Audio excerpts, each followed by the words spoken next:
Hola a todos, sean bienvenidos a esta sesión en vivo de preguntas y respuestas que tendremos en Infovolcán. Hoy tenemos el placer de contar con el doctor Boris Rosler, destacado sismólogo estadista.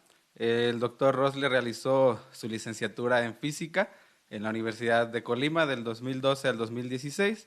Posteriormente realizó maestría y doctorado en la Universidad Northwestern University de 2016 a 2022, trabajando con el doctor Seth Stein. En este año empezó o realizó su postdoctorado en el Earthquake Research Institute de la Universidad de Tokio, en Japón, con el doctor Hitoshi Kawakatsu,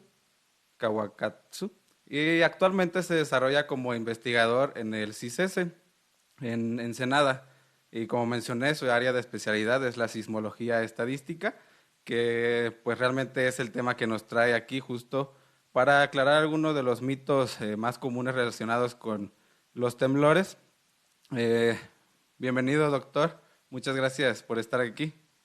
Muchas gracias por tenerme y muchas gracias por la introducción. Me encanta dar esta plática, que es exactamente lo que me apasiona también a mí. Perfecto. Pues si le parece, comencemos con algunos de los mitos y preguntas que nos han estado mandando a la página, tanto en comentarios como en mensajes, desde que publicamos la charla. Y uno de los que más se menciona es un mito común, es que si se ven afectados los terremotos por el calor o las lluvias, es muy común que la gente asocie el que está haciendo calor con un posible terremoto. Sí, es cierto. Escuchan muchos mitos, en especial en el mes de septiembre, sobre los temblores. Uno siempre tiene que pensar en lo que realmente influye el subsuelo y el tiempo, el calor, las lluvias, no alcanzan la profundidad en que se generan los temblores. Y por lo tanto, estos fenómenos climáticos no tienen el poder de generar un temblor o no. Los terremotos se generan a profundidades de kilómetros o decenas de kilómetros y por lo tanto el calor o las lluvias no influyen la ocurrencia de temblores. Ok, entonces es esta percepción social nada más de que se asocia más calor con terremotos. Exactamente, es percepción selectiva. Uno, cuando hace calor y luego tiembla, se va a acordar de estos fenómenos que ocurren al mismo tiempo. Pero al momento uno se olvida de que ocurrió un temblor y antes no hacía calor. Y no asociamos los fenómenos que son pura coincidencia, porque nosotros humanos somos muy buenos en detectar patrones Ujú. en todo el mundo. Sí, justamente. Eh, y hablando del calor y de esta percepción, supongo que no ha de ser similar en lugares donde tiembla y hace frío, ¿no? Y pasando a Existen otro de temblores los... donde hace frío también, pero en los polos norte y en el polo sur, fallas, los contactos entre las placas tectónicas son muy lejos. Por eso en las latitudes muy altos y muy bajos casi no hay temblores. Ah, ok, qué interesante, doctor. Y bueno, ¿es cierto que el tiempo influye en la ocurrencia de los temblores? ¿Es posible esperar más ocurrencia de terremotos en ciertas épocas del año, ya sea por estaciones o pudiera ser por meses, ¿no? O incluso por día. Um, Hay un catálogo de terremotos alrededor del mundo donde se han registrado más o menos 62.000 terremotos desde 1976 hasta el día de hoy. Y si vemos, déjenme compartir aquí mi pantalla. Si vemos cómo se distribuyen estos temblores a lo largo del año, vemos que son casi iguales en todo el año, en cada mes. Así que si vemos a muchos terremotos, la distribución es casi plano. Sí. Así que realmente no hay un mes preferido en que ocurren los terremotos. o una semana, o un día, aunque en México podría parecer diferente. Es justo lo que le iba a preguntar, doctor. Esta gráfica que nos enseña es de todo el mundo, pero sin embargo en México, pues en los años recientes los temblores se han asociado principalmente al mes de septiembre y pues son tristemente conocidos por los efectos que han causado. ¿Qué nos puede decir sobre la realidad de estos eventos y su relación con el mes de septiembre que ya nos tiene a todos eh, Y pues de hecho, asustados? si vemos solamente a los temblores que ocurren en México, aquí a la izquierda, entonces sí vemos una acumulación de terremotos en el mes de septiembre, donde el número de terremotos casi sube al doble del promedio de los otros meses. Así que la percepción en este caso no es falso. Es cierto que tiembla más en el mes de septiembre en México. La sismología estadística siempre se trata de tomar muchos datos y Claro. de ahí averiguar qué se puede aprender sobre los terremotos, en especial las fuentes sísmicas. Y si tomamos los terremotos que ocurren en México, entonces esto es solamente una parte de los datos. Así que hacemos selección en ver a los terremotos que ocurren en México no más. Si vemos aquí, por ejemplo, a la derecha tengo un mapa donde se muestran dónde ocurren estos temblores y en rojo están marcados los terremotos muy grandes. Los terremotos muy grandes con magnitud arriba de 7, solamente Ok. hay 24 en este lapso de tiempo de 1976 hasta este año. Y por lo tanto, son muy pocos terremotos de los cuales se hace una estadística. Esta es la distribución de estos 24 terremotos a lo largo de los años. Y si vemos que en un mes normal Ujú. um, hay exactamente el promedio de terremotos que uno espera. 24 terremotos por 12 meses son dos que nos esperamos en cada mes. Pero en septiembre hay la acumulación de 8 en un mes. De Es que eso mucho. ocurre, los chances son más o menos 1 en 1000. Y eso ocurre porque vemos solamente a pocos datos. Eso es como si tú lanzarías un dado. Los chances de que sale un 6 es 1/6. Si lo haces 3 veces y 3 veces te sale un 6 seguido, entonces los chances son 1/6 por 1/6 por 1/6. Ujú. Así que los chances ya son muy bajos de que eso ocurra. Sí, Pero 1 en 1000 no son los chances no son tan pocos. De hecho, es muchísimo más probable que ganar la lotería, por ejemplo. Así que esa acumulación es de pura coincidencia de terremotos grandes.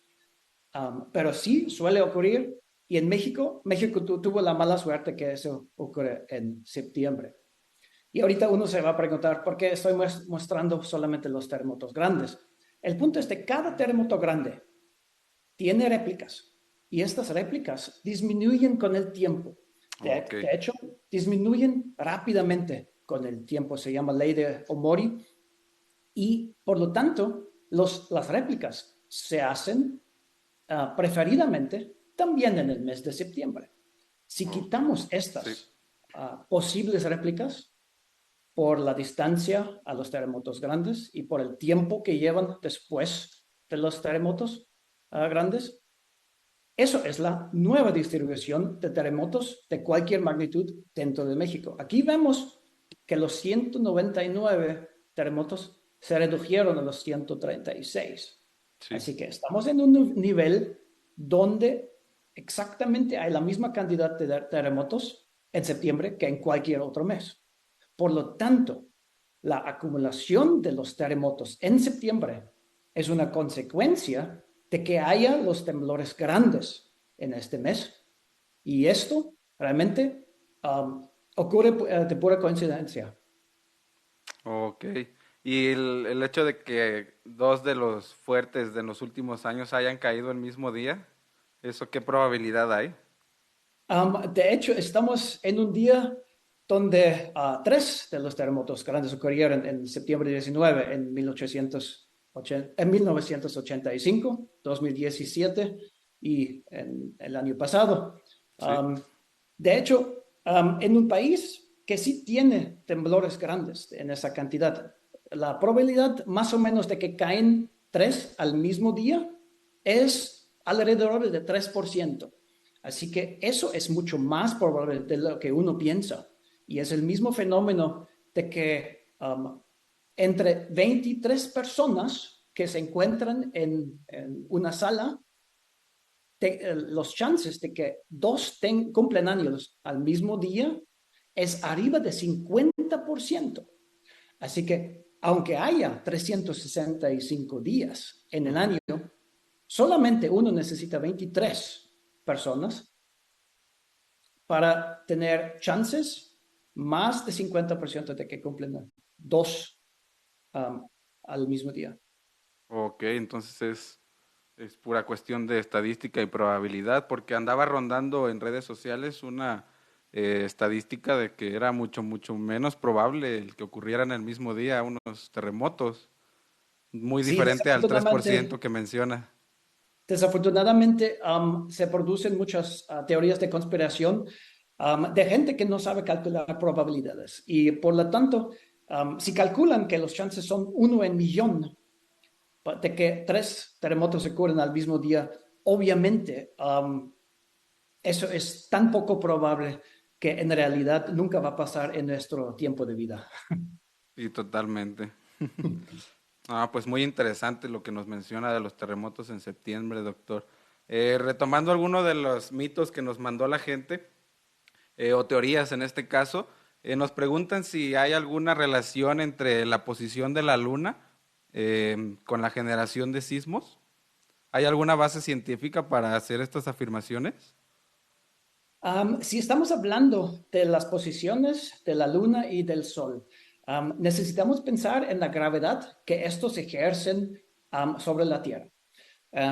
Es cierto que la deformación de la gravedad de estos, de la Luna y del Sol, puede causar fuerzas dentro de la Tierra que se liberan en la Tierra. De hecho, se pueden medir cuánto se deforma la Tierra. Entonces, el fenómeno es real e influye la Tierra hasta profundidades donde sí se generan temblores. Desafortunadamente se han calculado que estas fuerzas no son suficientes para iniciar un terremoto.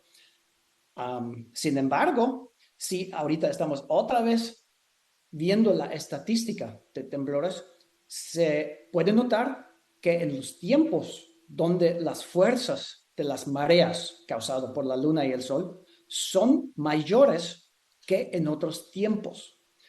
Y esta correlación no necesariamente es causalidad, Ok. pero indica que hay alguna relación entre estos dos fenómenos. Todavía sigue la discusión científica y no creo que se ha llegado a una conclusión, Ok. pero lo que apunta es que hay posibilidad de que las mareas sí causan temblores con mayor número que en otros números, que en otros días.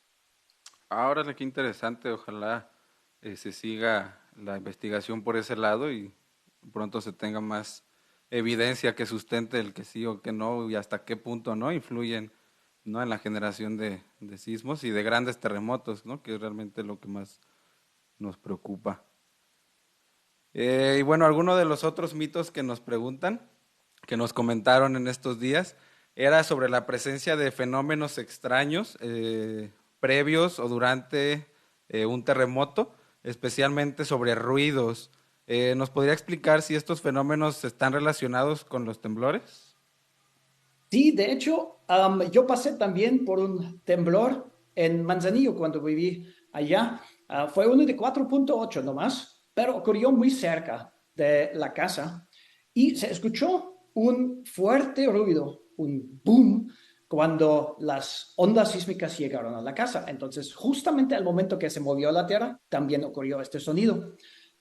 Estos fenómenos se deben a que el aire está acoplado a la Tierra. Así que al momento que propagan las ondas sísmicas a lo largo de la Tierra, también excitan el aire y esto causa que el aire también tiene ondas que cuando se superponen se oyen como un sonido.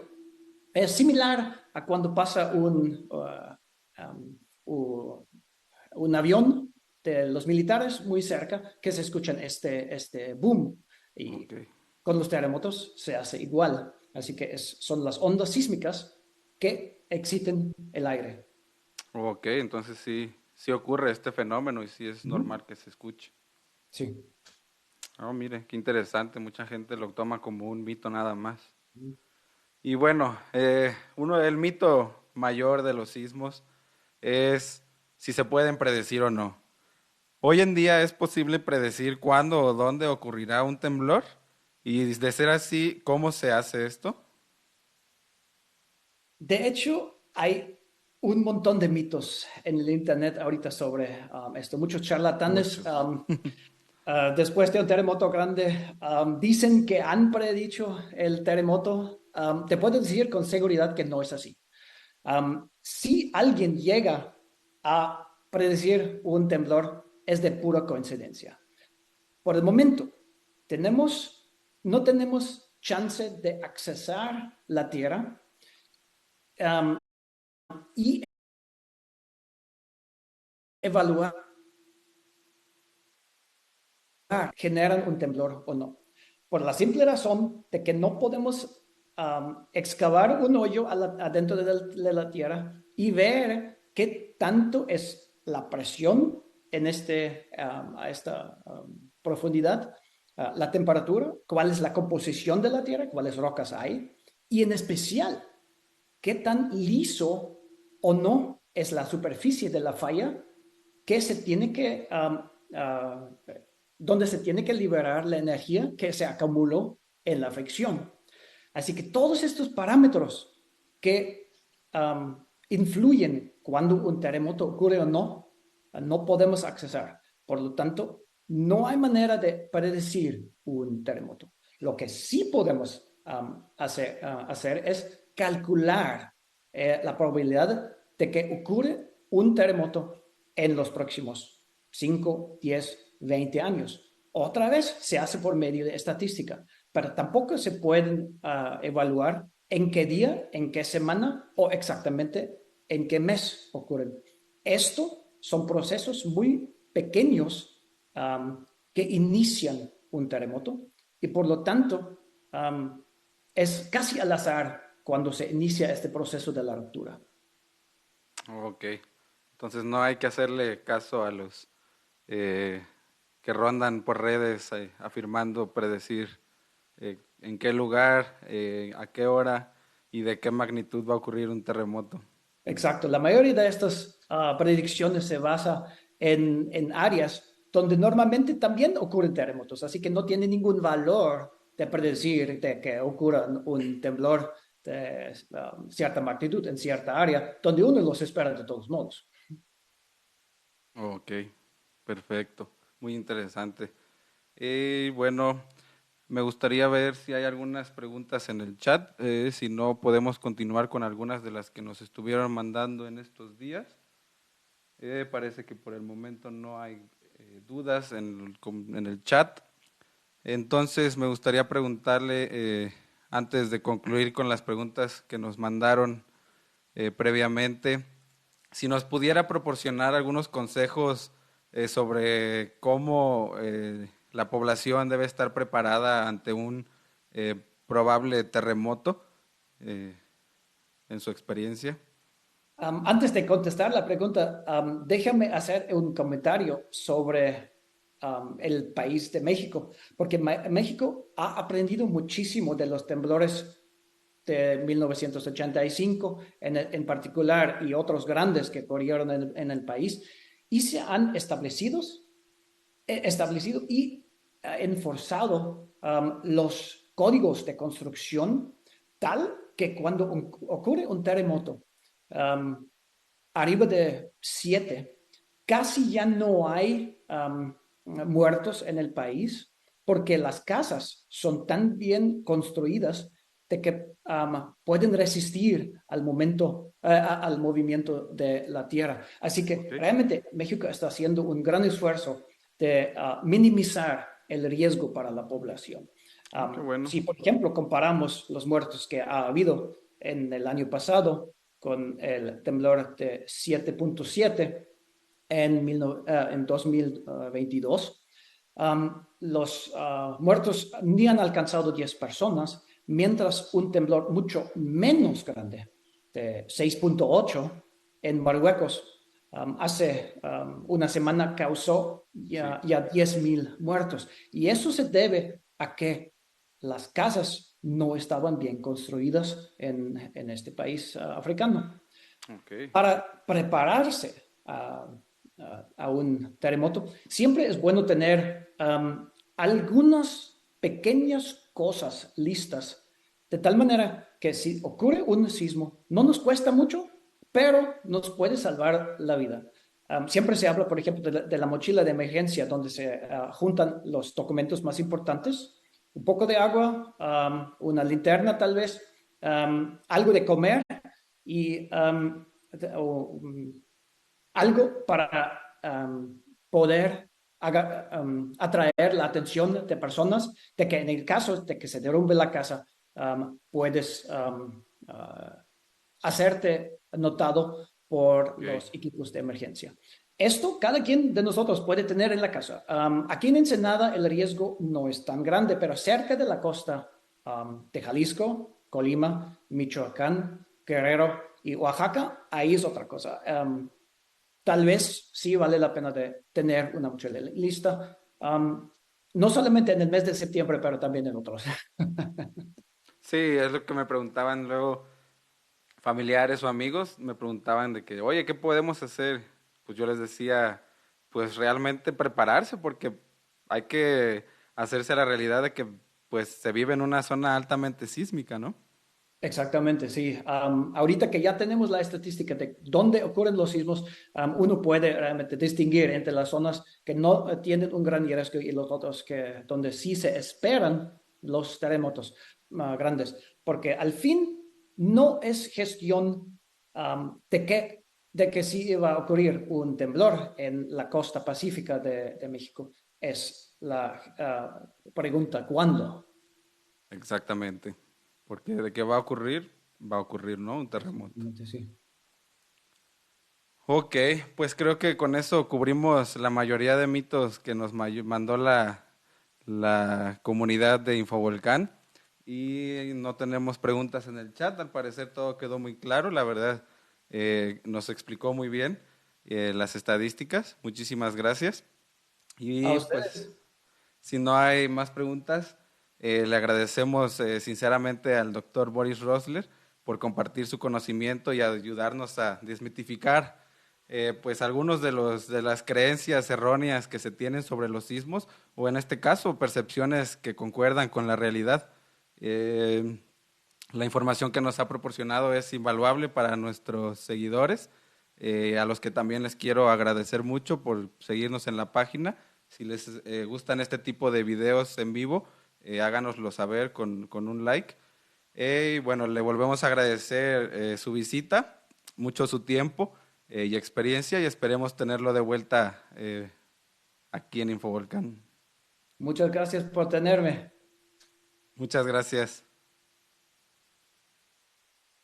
Bueno, nos despedimos de esta transmisión, de esta sesión en vivo con el doctor Boris Rosler, sismólogo investigador del CICESE. Su especialidad es la sismología estadística, así que quién mejor para explicarnos este tema.